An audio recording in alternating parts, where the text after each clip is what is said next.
I've been exploring the self-secured Visa credit card for a while now, and this video is my honest and unbiased review on the same.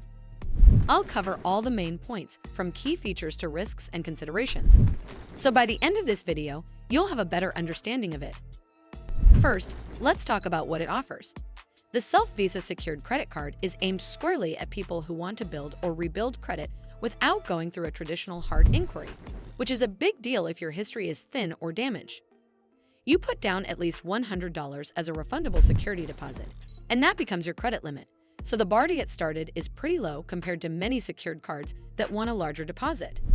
There is no annual fee in the first year for new customers, and after that it's $25 a year, which is on the affordable side in 2026 for a dedicated credit builder product.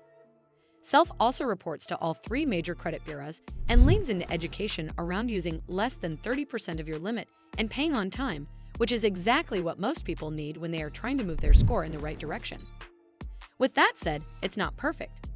The variable APR of 27.49% is high, and while you should never carry a balance on a secured card if you can avoid it, that rate makes mistakes expensive in a hurry. The minimum $100 limit is accessible, but it can feel cramped if you want to use the card for real-world spending while keeping utilization low. So many users will end up needing to add more deposit over time.